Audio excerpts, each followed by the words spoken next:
So, how's it going, James? It's good, man. How's it going for you? Very good, thank you. Yeah. I'm going to try not to bang on about myself too much, but I took redundancy from my job in December. Yes, I heard this. Yeah. So I'm kind of just I've got the time to explore other things. Okay. I've kind of learned, there's the saying. That's a very positive. That's a very positive view on it as well, which is good. Yeah. So one of the things that I'm really fascinated in actually is how, I've seen you play the drums. I first met you probably about 5 years ago, and you were playing the drums for Tom Walker. Tom Walker, yeah. Wow. And you've turned that, at the time, I think you were at college or university. Yeah, I'd have been in my last year of college, I think, when I first joined with Tom.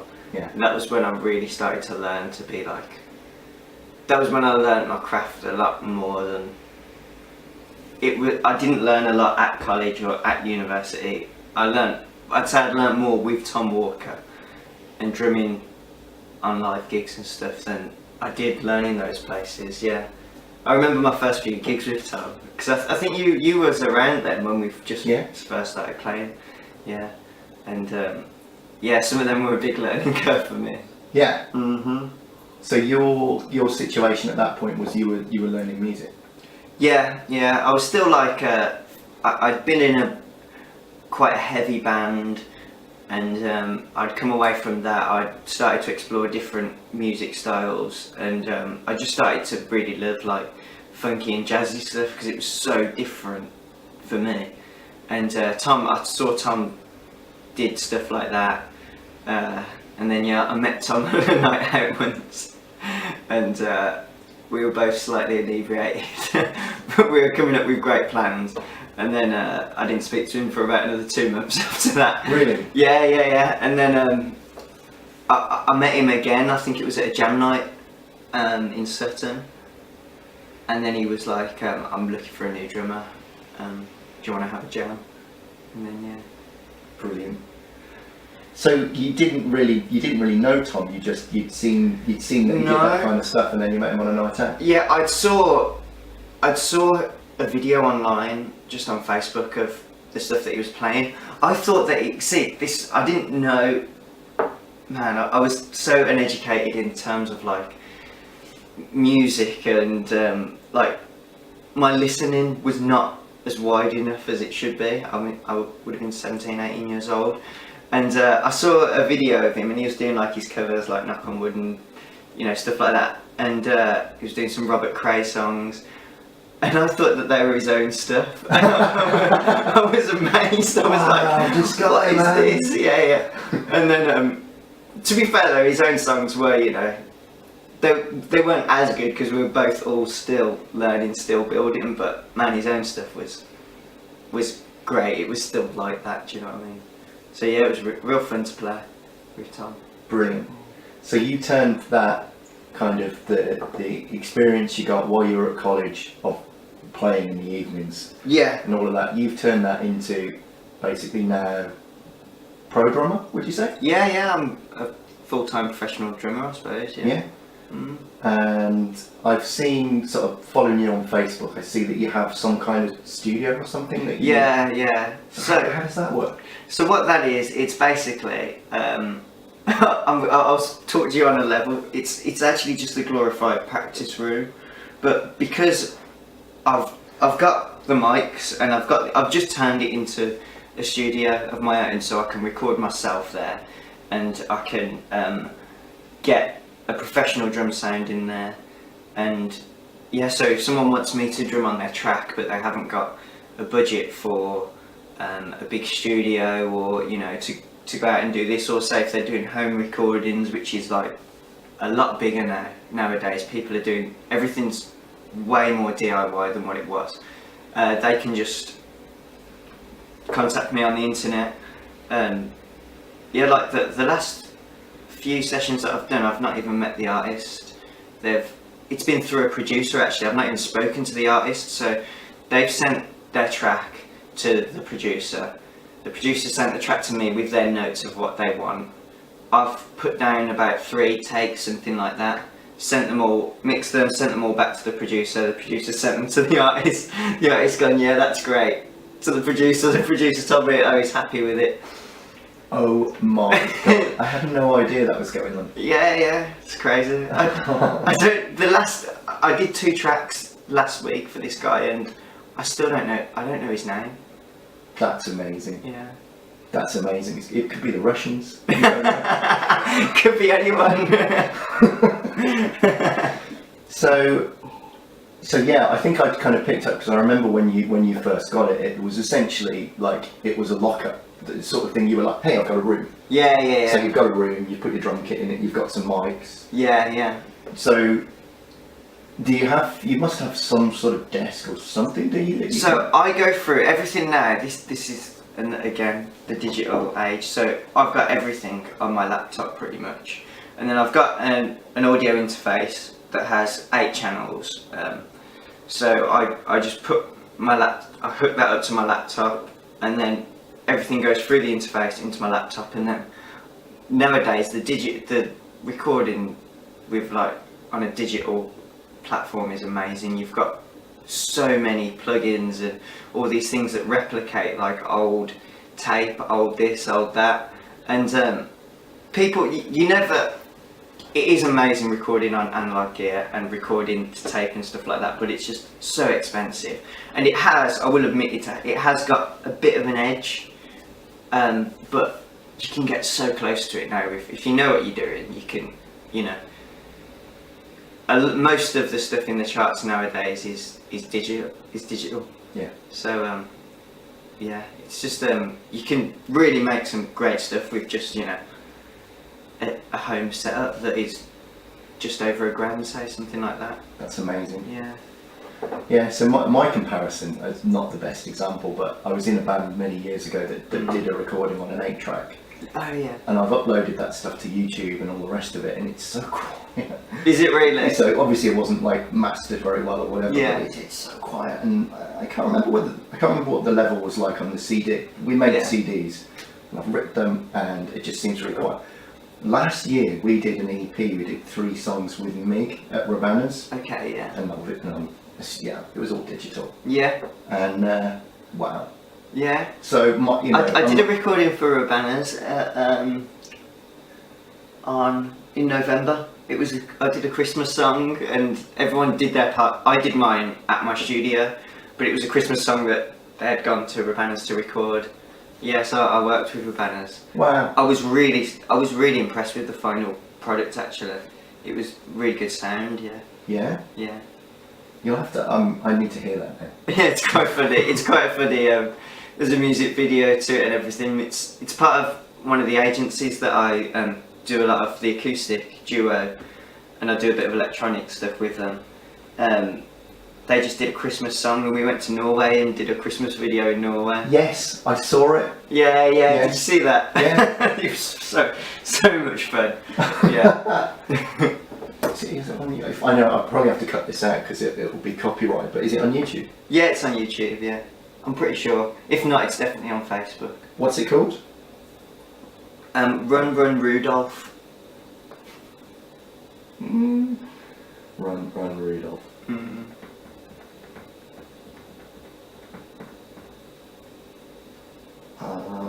Yeah, I suppose loads of them are going to come up. Do you know who it was by?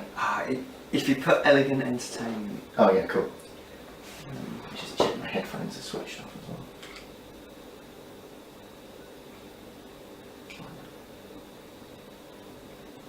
That's it now. If it's not on here, it might be. Well, it will be on Facebook. Yeah, I don't think it's on. It's not on YouTube actually. Oh, never mind. Yeah, it'll be on worries. Facebook, but. Good fun. It was good fun recording that. Yeah. See, the trouble I find with Facebook is like, once somebody's put a video or whatever on there, and they put it onto their page, and then everything whizzes by. And I think you can click on videos. Yeah. And go back to it, but it's hard sometimes to go back to something you want to see, isn't it? Yeah, it is. Yeah, it is. But I think that will change soon, because this is just what I've heard. I don't know. Don't take my word as gospel for it, but apparently Facebook now want to start going into competition with YouTube. Yeah. So I don't know that it's true, but all the evidence that I'm seeing kind of supports that. So Facebook have now started putting ads on videos, so I'm guessing that they're monetizing videos. I'm not too sure. And also, they've started punishing the algorithm that when you post YouTube videos now, you don't get as much traffic as you do with I noticed that. Facebook. Yeah, have you noticed that too? Well, I think I noticed that a long time ago because when Facebook originally came out, you could put a YouTube video on there and it would get like quite a big reaction. Yeah. And you'd share like a song that you liked and lots of people would comment on it. Now, you put it, and I think it's been for at least a year, maybe a lot longer than that. You put a link and it's as if it never happened. Yeah, it you is. Put a YouTube link on there and they just go, bury that. It's crazy, isn't it? Yeah. And because the thing is, I started using Facebook for all my promotions to, because doing this, you always have to. That's one thing that I've found. I put up a lot of videos or just little snippets of my recordings, and so I just stay. People see that, and then they've got me in the back of their minds. So if they think of a drummer, they're more likely to think of me first and contact me. So I do a lot of that, and I stopped doing it on YouTube. I did it on Facebook, but I scrolled Facebook the other day. I saw 12 adverts. Some of them were pages that I had liked already, like, I don't know, Lad Bible and stuff like that, but I just don't like them all. But still, there was a lot that were sponsored posts from things that I didn't care about really, and it just it flipped a switch in my head. I went like, there's so much stuff on here now that people aren't going to be noticing it as much. So I'm still thinking about different angles now. I'm looking at putting more on Instagram and stuff like that. Yeah. But it's weird that the like the cyber social world it's ever changing at such a fast rate. Yeah. You have to keep on changing your strategies all the time to to stay relevant. Yeah. Well, I've been working for a company for years and years, and for the last sort of 5-10 years I was so busy that on my desk upstairs my laptop was always open, my work laptop. And most big companies have these kind of rules. Unless you work in marketing, then you're not going to be able to access Facebook, Twitter, all the other bits. So when people talked about, like, I always found that sometimes I'd go on Facebook because I have Facebook on my iPad, and I never have time to look at Twitter and all the other ones. You pretty much, if you've only got a short amount of spare time, you've got to pick one, haven't you, and just stick with it, even if it's the wrong one for whatever it is. Totally. And I'd go on Facebook and there'd be, this thing happened on Twitter and everybody was doing this and doing that, and it was like it was happening in another universe. Oh yeah. And then from December onwards, I've got my laptop that doesn't have any kind of rules, and I've got it on my desk, and I'm trying to make a YouTube video every day if I can. Wow, wicked. And I'm learning that the one that I can't really do very well at the moment is Instagram, because you can't do that on your computer, can you? No, you can't. Yeah, it's all on the device. But I'm learning that I'm learning what Reddit's for. So I did 3 Bigfoot related videos. Oh yeah, I saw those when you posted them. Yeah.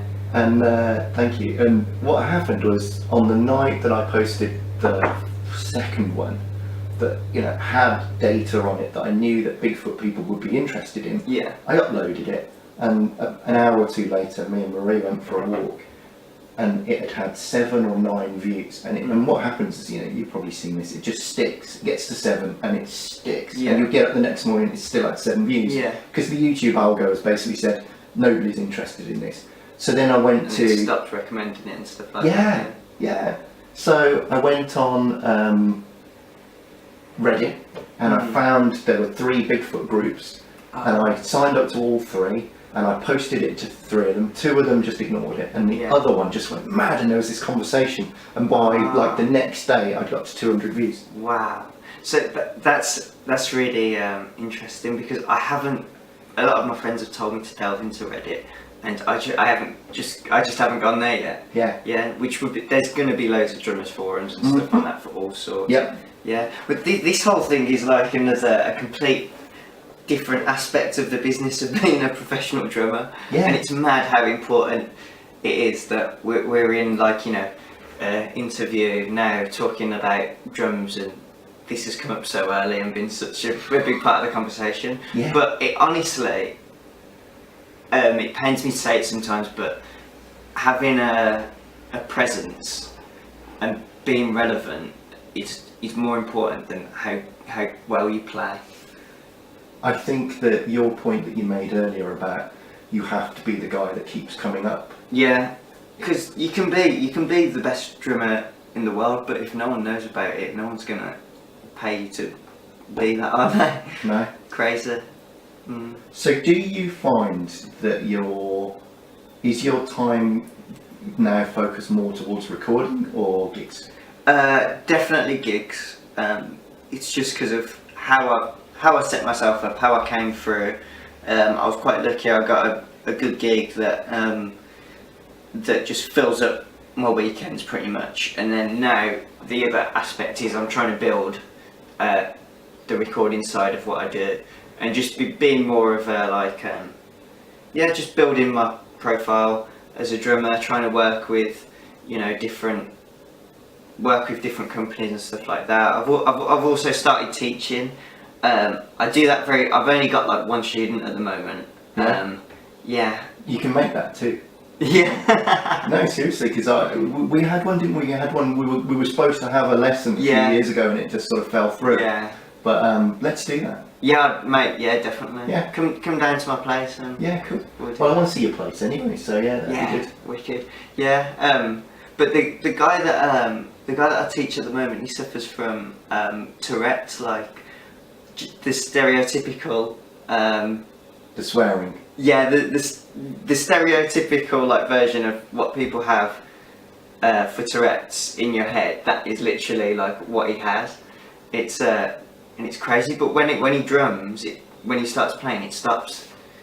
Oh, I've heard about this before, and singing and things like that. Yeah. Oh wow. Yeah. So is he playing? I don't want to dig too much into him, but is he playing because of that, or is he? I think it's probably got a factor. Yeah. I think it just it helps with a lot of things for him mentally, and and that's how I played a school concert for. So it was my music teacher, Tony Webster. He was like the biggest influence on me, and he was the person that first put like passion in me, and I realised how important passion is for going forward and for getting better. It's probably the most important thing, because other people feed off passion. Yeah, and so sadly he passed away, and so I went back to the school to play his memorial concert. Yeah. And his mum was in the audience, and she was like, "Oh, I've saw you around. I saw you drumming. I've heard that you're quite good." And then she explained the situation and said, "Do you do lessons?" And at that point, I wasn't doing lessons at all, but I was like, "I'll definitely try it out." And it's amazing, like the fulfillment that you feel when you're teaching, but also it's made me a better drummer as well. Yeah. Because he had played like for a bit, for like a few months, but he was still like at a basic level, and it makes you go back to basics things. When people are like, how do you do that? And for me, I've done it for over 10 years now, so I don't think about how I do that, and then I looked at how I do that, and then sometimes you notice, wait there, should I be doing that? That's not very ergonomical, and then you end up changing your own techniques slightly. Wow. Yeah. That's really cool. So you mentioned you've got this great gig, and I'm guessing that's Apollo Soul. Yeah. Yeah. So I've seen you guys. There was something you did, like a 15-minute promo where it was a selection, I think, of different songs. Okay. Yeah. Was that the live one, or was it? Yeah. Okay. At the Jam House. A couple of years ago. Yeah. Yeah. It would have been. I had that on loop for days. Oh, really? I was listening to that when I was working. Wow. Yeah. Really? It's amazing. That's crazy. That demo was amazing. Oh, wow. And it's just the whole band. I know Lucas. Oh, yeah. Lucas. He played on London Town. Did he actually? Yeah. I did not know that. Yeah. He played on our recording. I'll have to talk to you about that on the weekend. I can find it. Yeah. Yeah. I didn't know he played on it. Yeah. Yeah, I know that. Yeah, it's still recording. Thanks. I know that song. That's my favourite song of you guys. Thank you. I remember when I first heard it. It actually it blew my mind. Oh. No, it did, because it's so well written, and I find that the best songs are stories. Like the best songs are stories that tell a story, and that story is so like honest and real, and you follow it from the start to finish. And it's weird because that song doesn't. It's not normal pop song structure either. No. And I look at it and it hasn't really. It's got a chorus, but it hasn't really got a chorus. Do you know what I mean? Because it changes and it's just got a hook that carries the story. Yeah. And that hook to me kind of like, I don't know, encompasses the whole story, where it's just dun dun dun dun dun dun dun. It's just a guy sailing through life. Yeah. And he ends up on this weird like situation. Then he goes home. And Yeah. it's like. So let's see if we can find. Your card's full now on there. It's just came off. Wow. Okay. We're all right. We'll just keep going with that. Yeah. So. Yeah, I forgot the card fills up really quick. I'm gonna get a new card. I need to do that. There's different. You can record at different rates and stuff as well to make it last longer. I've Yeah. heard. Yeah, because I think that's probably really high rares and Yeah. like fast frame rate and everything. Mm-hmm. I forgot about that.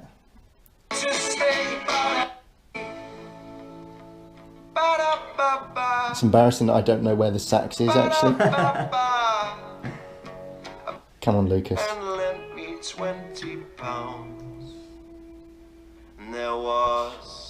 I won't labour it, but yeah, he's in there. He's definitely in there. What a guy. Yeah. That's it. That's quality. Yeah. So I know Lucas. I don't know any of the other guys in the band, Okay. but I can remember I shared that with Sam, who's our guitarist, who's Sam's a great musician. Yeah. And he was just like, everybody in that band is just another level, and Wow. that's why I think it's why it's such a great band. Yeah. I've really learned, I learned how to be a professional musician with Tom. Like, I really cut my teeth and stuff in doing that pub circuit, because you've got to do that. You've got to learn it, and it was all very free and very jammed and off the cuff. And then Apollo Soul, how we put everything together, is completely the other end of the spectrum to Tom Walker. So it's more like how a pop act band would be put together. Like, everything's clicked in my ears. So literally, if one song stops, and then in some cases the last beat of that song stopping is the first beat of the next song, or like I literally just get 4 clicks in my ears straight after that one finishes, and then it goes. So all the lighting and everything syncs up, and yeah, if I play, like, if the band goes over a bar, then the track and everything that's synced up goes out. So Yeah. it's weird, because people say like, oh, working with backing tracks or working with this or working with that is like cheating in a way. It's so much harder. Yeah, of course it is. Yeah. Than drumming to just being free and Yeah, jamming it. Because you've got to absolutely. be bang on every beat. Oh my god. Yeah. That's terrifying, but what an amazing experience for you. Yeah, it's great. Like, I've got completely used to it now.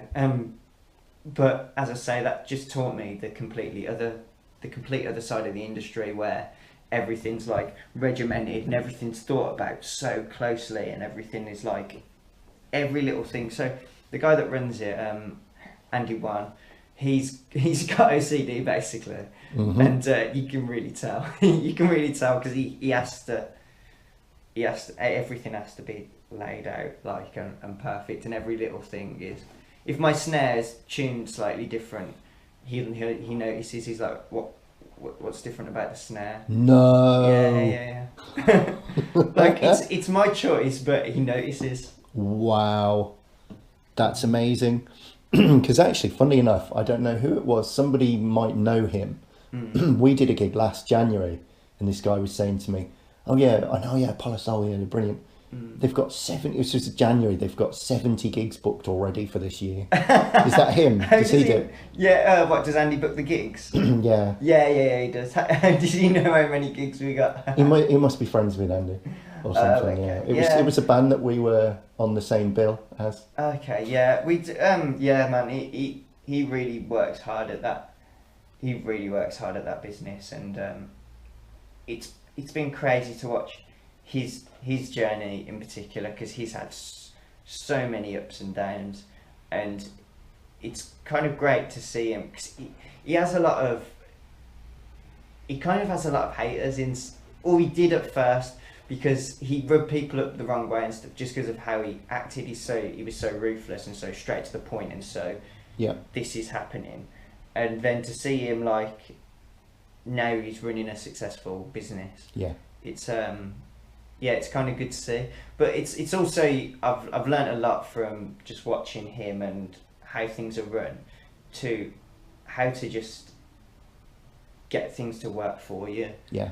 And it takes a lot sometimes. Yeah. It's hard when you're relying on other people to, like, achieve your vision and make it actually happen.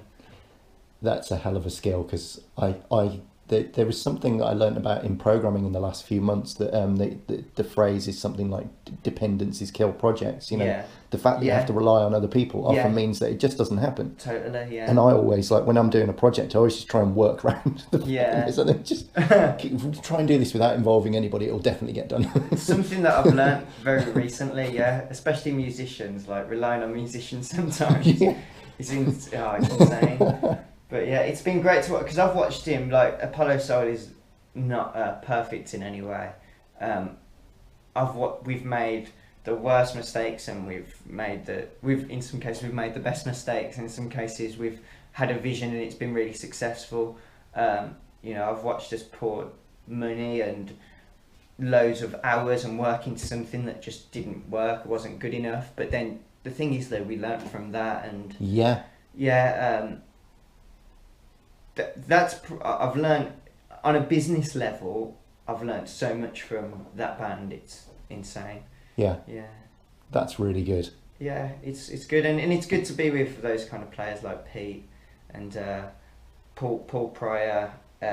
He comes and plays bass for us every now and then, which is like, he's a serious player, and he's got loads of. He's musical director of Ruby Turner's band. Wow. So I've got to play with him a couple of times just through being in Apollo Soul, which is great for me as a drummer. And we've got a new project now going, which I'm more involved in the musical direction side and stuff like that. Yeah. It's basically, we're working with the Belfry Hotel on putting like a big show together, and at the moment the working title is Divas, but it's just going to be like girls at the front. I think there's going to be 4 singers, and just doing massive like diva tunes. Really? Yeah, it's going to be real fun to put together, that is, because I've got more freedom in the. So that's another thing as well. From working with Andy, at first you weren't allowed. There was not much freedom in the music at all. Right. But now he's slowly begun to trust me. He's let me do a few tracks for Apollo, and so I'm going to be musical directing that. So that'll be real fun, yeah. Wow. So that's kind of under the Apollo brand, but it's a kind of, yeah. It's grown now, because basically we got a lot of. There's only so many weekends in the year that when people get married or have parties or do this, because that's our main thing. And sometimes 3 people might want the same Saturday. Yeah. And so he started then expanding the business. Got more people involved, more of his friends to put bands together, so we could go. We can't do it, but look at this. Yeah. And then we'd have videos of another band that is, just the same quality, just the same thing, and then it gave people another choice if we weren't able to do it, basically. Cool. So in between Tom Walker and Apollo Soul, there was a period there. Called Pleasure House. Oh yeah, definitely. So I don't know, is there anything you want to share about how? That was one of the most fun musical experiences I've ever been a part of.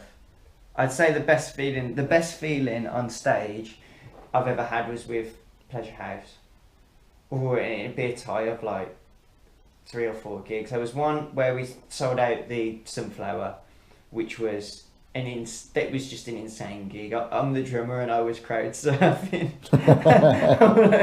There was a massive stage invasion.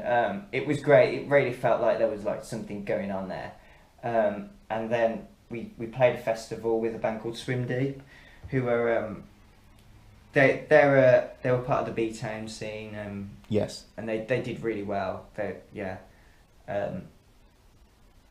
And we got to play a festival in the Czech Republic with them, and the crowd was like, it was a big crowd, and it was on a big stage in Europe. It was like, oh.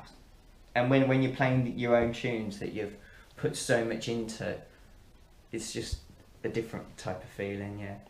It is, isn't it? Yeah. And it's kind of like you want that to last forever, and you want that to be the thing that's commercially viable. But it turns out that weddings and events and other stuff. It got to the point. Well, because I did love it, but it just because I had to leave. I was the first person to make the decision. Like I'm going to leave. They got another drummer in, did another tour, and then they split up after that. It was like some of the best musical times with those guys. We had songs played in snobs and stuff, and I'm out with my friends in a club. I remember that. Yeah, and then my song comes on, and it was surreal. And we were playlisted at the HMV. We had our song was about